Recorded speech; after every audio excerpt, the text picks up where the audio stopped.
Glória a Deus. Eu quero saudar os irmãos com a paz do Senhor Jesus, amém?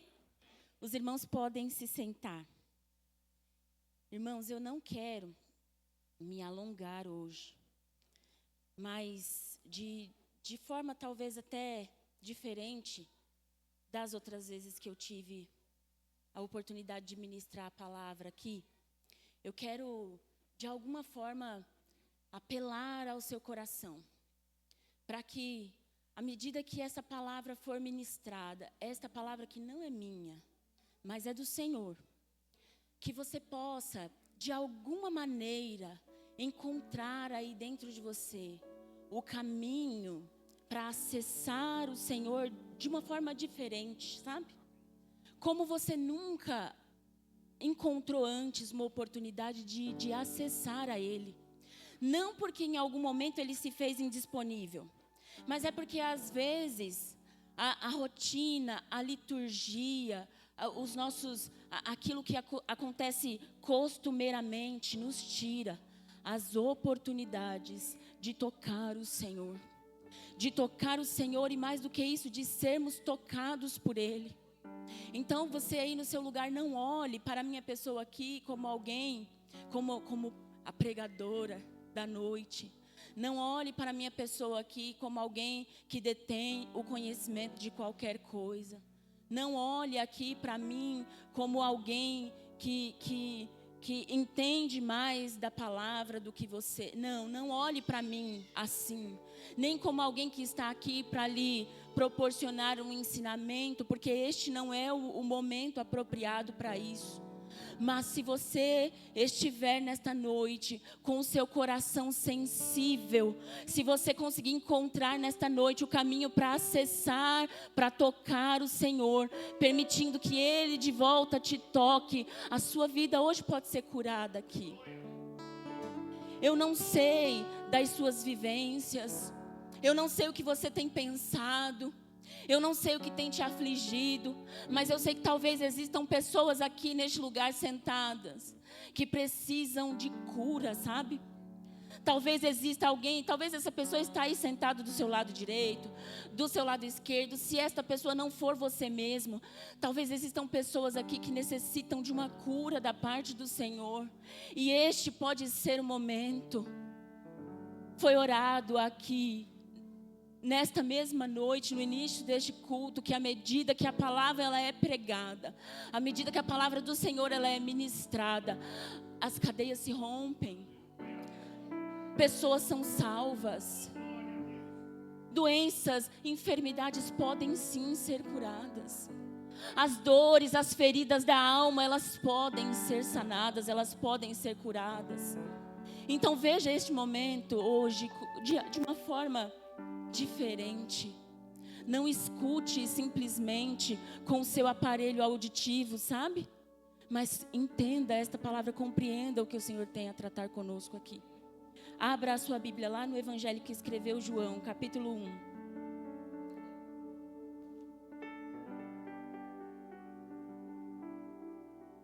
João, no capítulo 1, nós vamos ler apenas o verso 12. João 1, verso 12. Diz assim, meus irmãos: mas a todos quanto o receberam, deu-lhes poder de serem feitos filhos de Deus, aos que creem no seu nome. Irmãos, agora vamos voltar lá para o Antigo Testamento, lá em 2 Samuel. 2 Samuel, capítulo 12, verso 16. Nós vamos ler até o 18, mas o 18 apenas a parte A. Eu vou lendo aqui, irmãos, para a gente ganhar tempo. Que diz assim: e buscou Davi a Deus pela criança, e jejuou Davi, e entrou e passou a noite prostrado sobre a terra. Então os anciãos da sua casa se levantaram e foram a ele para o levantar da terra, porém ele não quis e não comeu pão com eles. E sucedeu que ao 7º dia morreu a criança. Dois textos meio que difíceis, assim, aparentemente de de linkar, mas de alguma maneira eu quero poder compartilhar algo com os irmãos aqui nesta noite. O primeiro versículo que nós lemos é o início do evangelho escrito por João. E João, ele se propõe, escrevendo este evangelho, em apresentar a Jesus Cristo, Filho de Deus. Apresentá-lo como Deus, como Criador de todas as coisas, dizendo que tudo que existe, só existe porque Ele é. Sem Ele, nada que nós conhecemos poderia ser feito. E uns versículos à frente, ele vai dizer aquilo que nós lemos ali no versículo: todo aquele que o receber tem o direito de ser chamado Filho de Deus, filhos. E eu sei que você já conhece essa verdade, mas é porque às vezes a gente passa por elas de maneira assim tão superficial e deixa de compreender de maneira profunda o que é de fato ser chamado, o que é de fato ser portador do direito de ser chamado filho. Filho.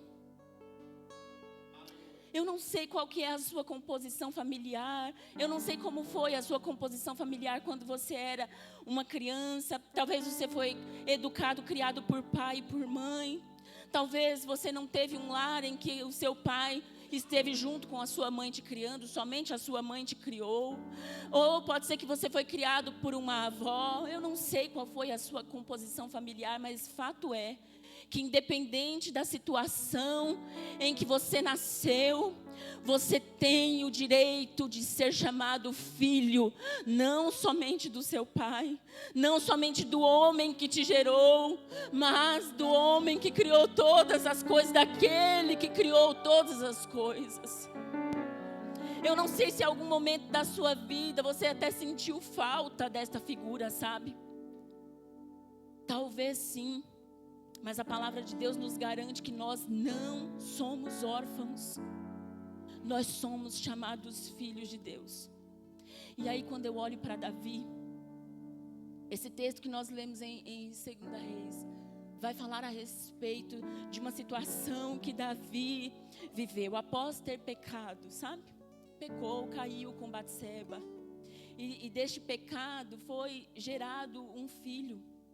E aí o Senhor envia o profeta Natã para poder advertir a Davi e poder orientar a Davi de todas as consequências que aconteceria por causa da falha, por causa do pecado. E ali Davi, ele clama, ele reconhece imediatamente, irmãos. Natã não teve muito sacrifício, não teve muito trabalho para poder acessar o coração de Davi. Não teve muito trabalho para que Davi pudesse, naquele momento, reconhecer: eu pequei contra o Senhor. E imediatamente Davi reconhece: eu pequei, mas eu peço perdão. E o profeta, ele diz: olha, o Senhor, ele te perdoa, mas ele não vai te isentar das consequências.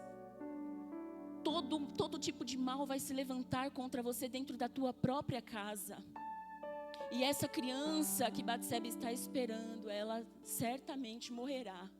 Esta é a consequência pelo pecado de Davi.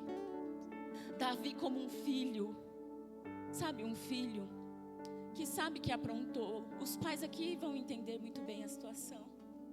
Um filho que sabe que errou, um filho que sabe que pecou. E imediatamente ele busca a face do Senhor pela vida daquela criança.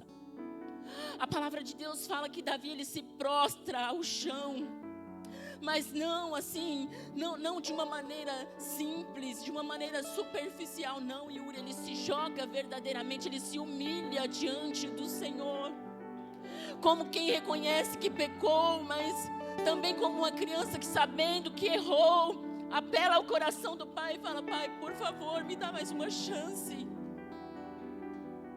Me dá mais uma chance, pai, salva a vida da criança.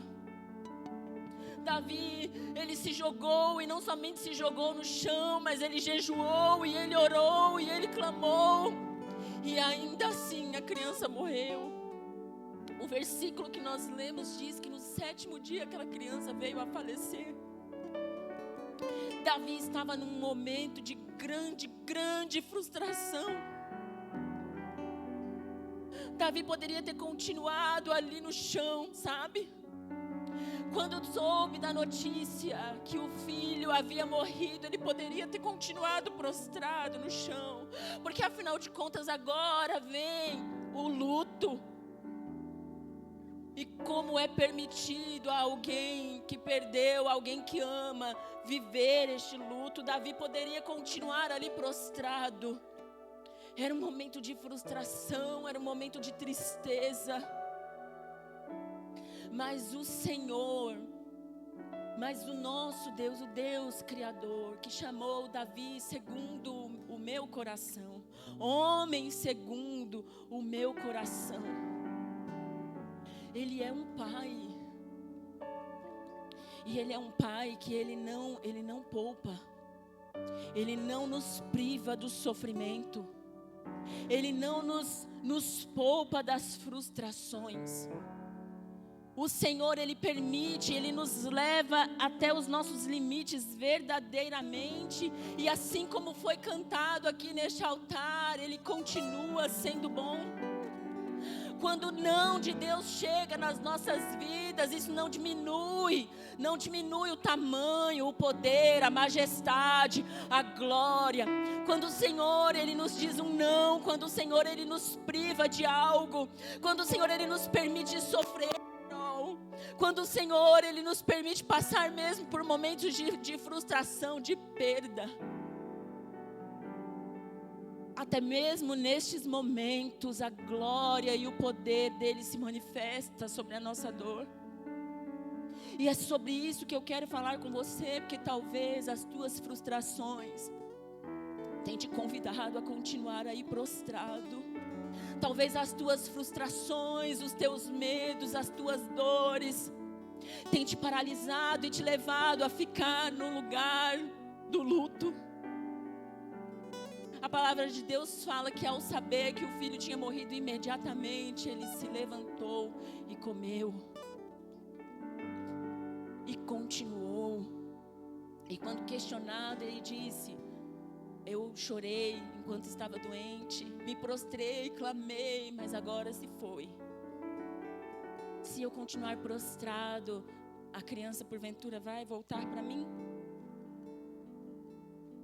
Querido, antes de que nós façamos parte do corpo e do sangue nesta noite, antes que nós venhamos em comunhão lembrarmos do sacrifício, eu quero dizer a você que você tem agora a oportunidade de encontrar em Deus a paternidade, a figura paterna, a figura masculina que talvez te faltou, sabe? Mas isso não é para amanhã, não é para depois de amanhã, não é para agora, é para antes de fazer parte do corpo. É para sair daqui de maneira diferente, é para sair daqui de posse da cura das dores que você tem carregado, sabe? Alguns teóricos, irmãos, eles dedicam muito tempo estudando a importância da figura materna e da figura paterna no desenvolvimento da criança, sabe? Muitos referenciais. Neurologistas, psiquiatras. E muitas destas teorias dizem o seguinte: que ambos os papéis são de extrema importância.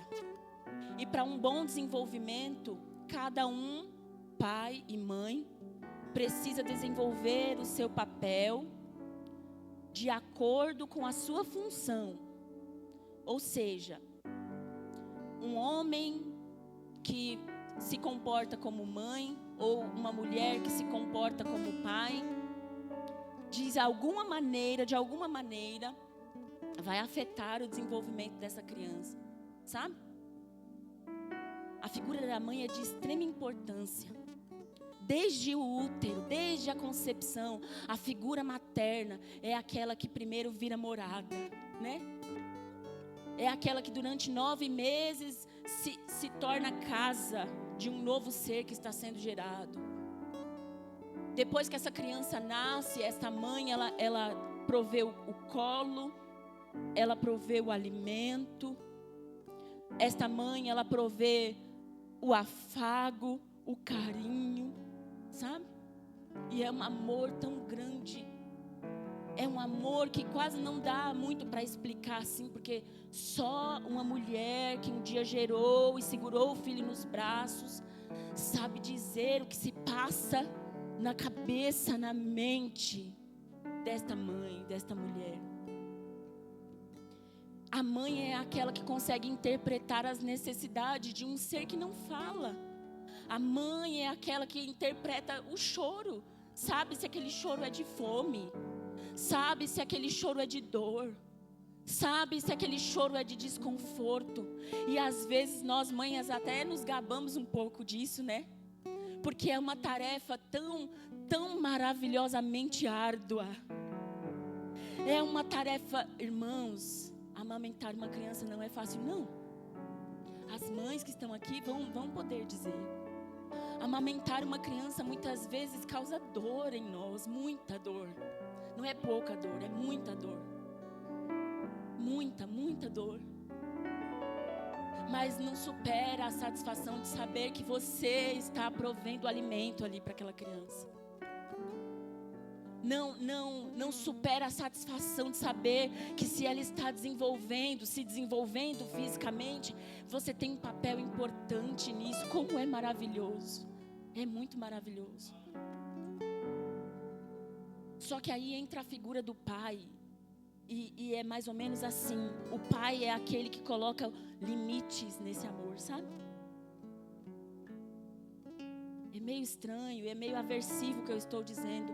Mas o pai é aquele que coloca limites nesse amor materno que é tão grande, que às vezes chega a ser destrutivo. Sabia? É tanto amor que às vezes é destrutivo. Porque você ama tanto que você esquece que você é um ser à parte daquela criança. Você ama tanto que você esquece que antes daquela criança nascer você era esposa. Que você tem um marido, um homem. É tanto amor, irmãos, é tanto amor que uma mãe nutre por uma criança que às vezes a gente se pergunta se nós de fato devemos castigar e repreender. Será que eu não estou sendo muito exagerada na minha forma de ensinar? Será que dizer não, eu posso dizer sim? Por que eu vou dizer não se eu posso dizer sim?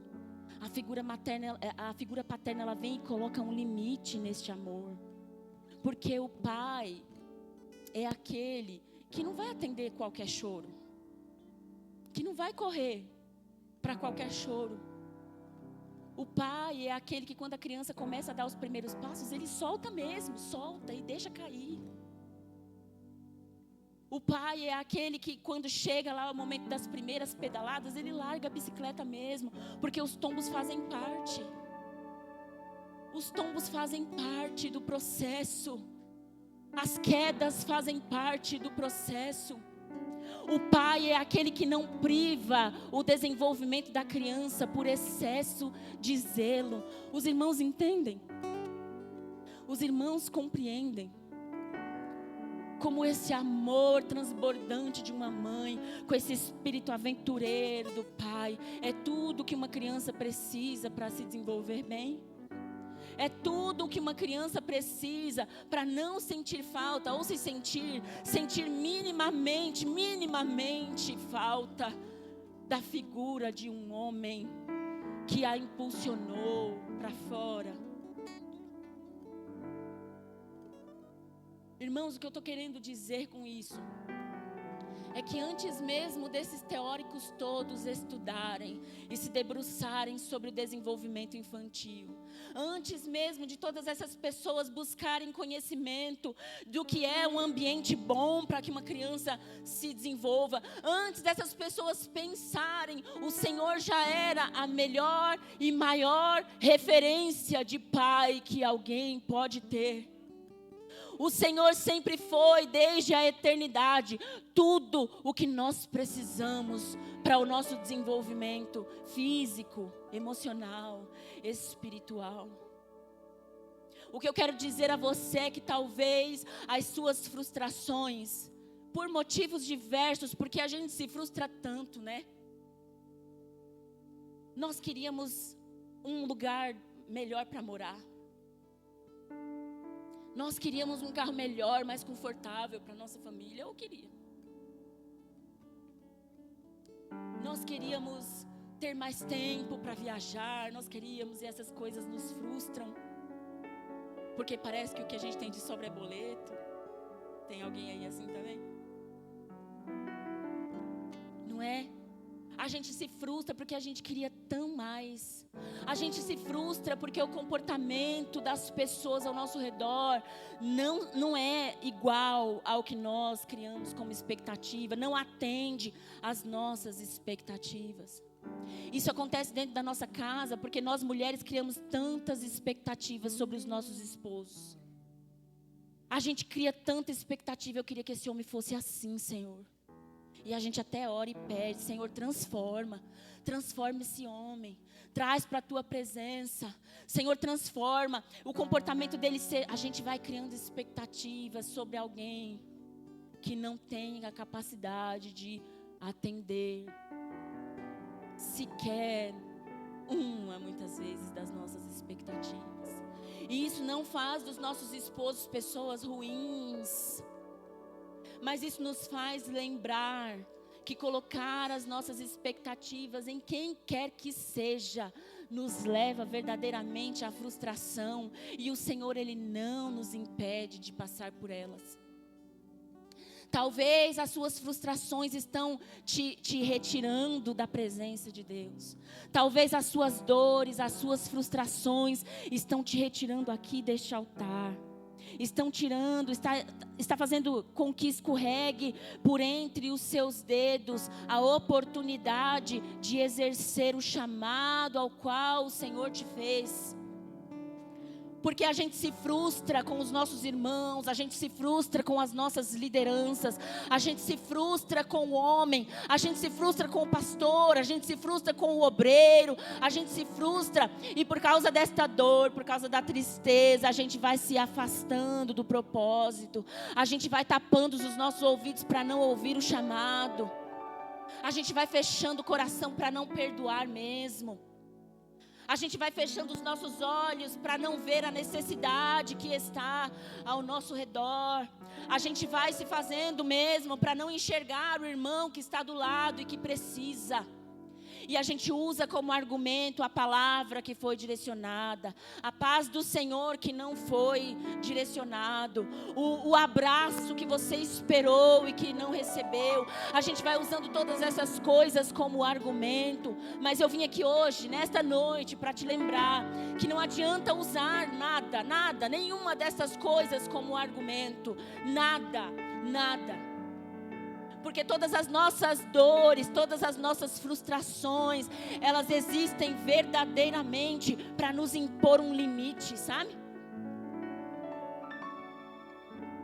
Tudo aquilo que nos leva ao sofrimento, tudo aquilo que nos leva à decepção, é realmente a figura paterna do Senhor, nos colocando limite, nos mostrando que nós não somos o centro de todas as coisas, mas Ele é. Ele é. Irmãos, é muito comum, muito comum pais e mães chegarem na clínica dizendo assim: o meu filho, ele não sabe lidar com frustração. O meu filho, quando a gente faz alguma coisa que vai de contra aquilo que ele esperava, ele se transforma. Irmãos, não é pouco que eu ouço de mães e pais assim. O meu filho não sabe lidar com a perda. Ele chora quando ele perde no joguinho. Ele chora quando ele quer o celular e eu digo não. Ele chora quando ele quer comer algo fora de hora. E às vezes chega até a um comportamento agressivo. Ensinar os nossos filhos a lidarem com o não, com a frustração, é algo importante para que eles entendam. Em primeiro lugar, que o limite oferece segurança. O limite que o pai, que a mãe impõe a uma criança, a uma adolescente, fornece a essa criança, a esse adolescente, segurança. Se nós soltarmos uma criança de 2 anos de idade aqui, ela não vai ter a compreensão que se ela pular daqui, ela pode se machucar. Precisa de uma mãe dizendo, aqui não, porque se você cair lá, você vai se machucar. Precisa de pais e mães imporem esse limite em primeiro lugar para fornecer segurança a essa criança. Em segundo lugar, para que ela saiba que ela não é o centro de todas as coisas e que na vida ela vai ouvir muito não. E que lá na vida adulta, no trabalho, ela vai ser frustrada. Porque às vezes a gente espera por uma promoção que não acontece lá no trabalho, não é? Às vezes nós ansiamos por isso profissionalmente e aquilo não vem. E como que eu vou lidar? Existem muitas pessoas que passam, por exemplo, pelo divórcio, pelo luto, por perdas de maneira em geral, e que se afundam, se prostram e não conseguem lidar com a própria frustração. Não conseguem lidar com a tristeza que todas essas coisas causam. E entenda o que eu estou querendo dizer para você. Eu não estou aqui trazendo nenhum papo psicológico para te comover, para atrair a sua atenção. Eu quero dizer que nenhum de nós estamos num patamar muito diferente. Porque talvez o seu problema não seja o luto. Talvez o seu problema não seja uma promoção no ambiente de trabalho. Mas o seu problema tem te tirado da presença de Deus. Às vezes as suas dores têm te tirado o foco. Tem feito com que você negue aquilo pelo qual você foi chamado. Eu quero dizer que está tudo bem. Vai passar por dor sim. E a palavra nos lembra disso. E nos pede para ter bom ânimo. Nos ensina a ter bom ânimo. Porque a vitória não é nossa, mas é do Senhor. A vitória que Ele compartilha conosco. Não espere vitórias para o seu bel prazer. Irmã, quer dizer então que a gente não pode sonhar, a gente não pode planejar, a gente não pode sonhar com o futuro. Não podemos. Podemos tudo isso. Podemos qualquer coisa naquele que nos fortalece. Nós podemos. Mas acontece que quando as nossas mentes, quando o meu interior, quando a minha vida está entregue nas mãos deste Pai, não é qualquer dorzinha, sabe? Não é qualquer frustração que vai fazer com que eu perca o controle. Não é qualquer frustração que me tira da presença de Deus. Não é qualquer frustração que me tira o ânimo de vir ao culto. Não é qualquer frustração que me impede de adentrar por aquelas portas e me oferecer a mim mesma como sacrifício vivo de adoração a Deus. Talvez seja por isso que pessoas entram e saem da igreja. Talvez seja por isso que pessoas aceitam um apelo movido pelo emocionalismo e daqui 2, 3 meses já não se lembram mais do compromisso que assumiu com o Senhor. Porque as lutas começam a falar mais alto, as dores começam a falar mais alto, as necessidades começam a parecer muito maiores do que o Senhor. Não é este o desejo do meu coração para minha e para a sua vida que está aí sentada nesta cadeira. Eu desejo que toda a necessidade de uma figura paterna seja suprida nesta noite em nome de Jesus. Toda a dificuldade de compreensão do que é ser verdadeiramente um pai seja suprido na sua vida e na minha vida nesta noite em nome de Jesus. Porque sendo assim, o corpo e o sangue que nós viemos fazer memória nesta noite passa a fazer um sentido novo, sabe? Porque deixa de ser uma fábula, deixa de ser uma história. Sabe, André, como contam por aí para as crianças? Deixa de ser uma historinha e passa a ser um relacionamento íntimo com aquele que entregou o seu próprio filho por amor de nós. Nós passamos, assim como tem sido ministrado nos últimos dias aqui nesse altar, nós passamos a ocupar verdadeiramente o lugar de filhos e filhas. Filhos e filhas que desfrutam de um relacionamento saudável com o seu Pai. Isso, irmãos, é o que eu tenho para compartilhar com os irmãos nesta noite. Isso é o que o Senhor tem queimado no meu coração. Qual é a falta? Qual é o espaço que tem aí? Nós estamos falando aqui de paternidade, mas talvez outras perdas deixaram um espaço vago aí no seu coração. O que você traz dentro de si que só o Senhor conhece? Quais frustrações, quais os desejos você traz aí dentro de você que eu não conheço, o pastor não conhece, o marido, a esposa, os filhos não conhecem, mas o Senhor sabe. O Senhor conhece. Ele vê. E mais do que isso, Ele não está apático. Ele não está como quem somente permite as lutas, as guerras, as dores.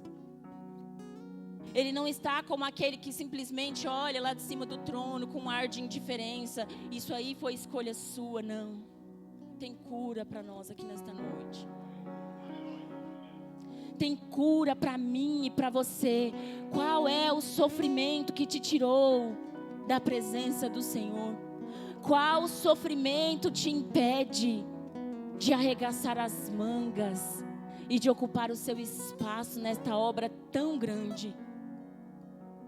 Qual a dor, qual a fadiga, qual a decepção tem te impedido de arregaçar as suas mangas e ser um instrumento para que esse evangelho seja pregado? Existe uma canção da Tamires Garcia que fala assim que eu serei tua de um jeito ou de outro. De uma forma ou de outra eu serei sua, Senhor. Seja na armadilha da agonia, da dor, da frustração, ou seja na armadilha da euforia, da alegria, de qualquer forma, eu serei tua. Eu serei teu. Ela faz menção de uma frase, se eu não me engano, de Teresa d'Ávila, que faz assim, que diz assim: se é assim que o Senhor Deus ama os teus amigos, não me surpreende que o Senhor tenha tão poucos. Não cause no seu coração nenhuma surpresa quando a dor bater na sua porta, quando a decepção bater, a mágoa, o câncer da mágoa. Não se surpreenda quando você estiver numa situação como essa, porque é assim que o Senhor trata os amigos, os filhos. É assim que nós nos desenvolvemos nele, é assim que nós crescemos nele. É assim que nós saímos do estágio de criança pequena, totalmente dependente, e aprendemos a seguir o nosso caminho. É assim que ele nos leva. Muitas vezes através do sofrimento. Eu quero convidar a você nesta hora a fechar os teus olhos. Feche os teus olhos. E mais uma vez eu quero dizer, eu não sei o que você trouxe aí no seu coração. Eu não sei as dores, as mágoas que você carrega aí. De uma maneira tão cansada, de uma forma tão pesada. E carrega tanto tempo que parece que tira até a sensibilidade. Nem chorar na presença do Senhor mais eu consigo. Nem pedir a Ele que venha ao meu encontro mais eu tenho conseguido. nem me colocar assim como Davi, humilhada diante dele, pedindo: Senhor, me dá mais uma chance. Nem isso eu consigo. Tamanha amargura, tamanha tristeza, tamanha falta de perdão que eu carrego aqui na minha bagagem. Oh, meu irmão, talvez seja essa a tua situação. Mas nós viemos adorar a um Deus poderoso. As minhas palavras, elas não têm poder algum sobre a sua vida, sobre as suas dores. Mas o Deus que se faz presente aqui, o Deus que nós viemos adorar, Criador de todas as coisas, Ele tem o poder nesta noite de tirar tudo isso com a mão, de organizar esta sua bagagem que você tem arrastado, sabe? Porque já nem forças mais tem de carregar. Permita nesta noite que o Senhor, Ele toque o seu coração e te limpe. Oh Senhor, nós clamamos o Teu nome nesta hora e te pedimos, Deus amado, querido, eterno, que antes mesmo que tudo fosse criado, já existia. Deus poderoso, com as Tuas mãos, Senhor, vem refazer o nosso coração. Com as Tuas mãos, Senhor, vem tirar esta bagagem pesada e reorganizar, nos fazendo levar nela apenas aquilo que é necessário. Senhor, nos ensina. Nos ajuda, Senhor, porque muitas vezes as dores nos sufocam. A mágoa, a falta de perdão, a falta de diálogo nos sufoca. Nos tira o prazer de te adorar, nos tira o prazer da comunhão contigo e com os irmãos. Lava, Senhor, purifica nesta noite todo coração, Senhor, nesta hora que estiver diante de Ti, contrito, quebrantado, disposto, seja refeito, lavado pelo sangue do Cordeiro, Senhor. E que ao participar do pão, Senhor, ao participar do corpo e do Teu sangue, Senhor Deus, que possamos ter o total entendimento do que viemos fazer aqui hoje. Que possamos, Senhor, talvez para muitos aqui pela primeira vez, Senhor, cear, Deus, conscientes do que estão fazendo, conscientes do porquê fazer memória, do porquê trazer à memória o Teu amor, do porquê, Senhor, trazer à memória o sacrifício que nos garante a liberdade. Nós não precisamos estar presos, Senhor. Nenhum de nós somos mais escravos, Senhor, dos nossos erros, dos delitos, dos pecados. Mais do que isso, nenhum de nós, Senhor, precisa ser escravo dos próprios desejos, das próprias vontades, como um filho mimado, não, Senhor. Mas podemos nesta noite nos colocarmos diante de Ti, dispostos, Senhor, a viver aquilo que o Senhor tem direcionado, a viver debaixo da Tua direção, sem medo, preparados, Senhor, para enfrentar os momentos difíceis, preparados, Senhor, de fato, para enfrentar os momentos de adversidade, sem murmurar, sem reclamar, mas ao contrário, com a fé cada vez mais viva em Ti, com o desejo cada vez mais ardente, Senhor, de ser dependente de Ti, com o coração, Senhor, cada vez mais quebrantado, para a honra e glória do Teu santo nome, Senhor, eu Te peço, trata com vidas aqui, Senhor, neste lugar, transforma, Senhor, mentes e corações, muda decretos, muda os caminhos, Senhor. Muda, Senhor, os decretos que o inimigo tentou levantar. Senhor, derruba as muralhas que o inimigo tem feito se levantar. E em nome de Jesus, que nenhum de nós saiamos daqui, Pai, da mesma forma que entramos. Mas que possamos sair daqui, Senhor Jesus, transformados, vivificados, Senhor, em nome de Jesus. Amém. Aplauda o Senhor.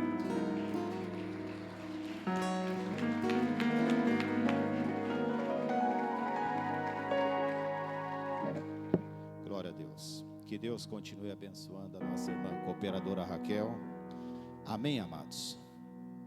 A minha oração a Deus é que esse dia 6 de outubro, ele não se encerre sem que antes você tome uma decisão. Deus tem tratado conosco aqui nessa noite. Eu lembro de Isaías capítulo 6, quando a Bíblia vai dizer assim: no ano em que morreu o rei Uzias, eu vi o Senhor assentado sobre um alto e sublime trono, seu séquito enchia todo o templo. Quando Isaías, ele tem essa visão, esse dia, para Isaías, é o dia que vira a chave, e algo novo acontece na vida de Isaías. Ele toma uma decisão. Teve um dia que a chave virou na vida do filho pródigo, e ele saiu do lugar de lama, de sujeira, de podridão, de roupa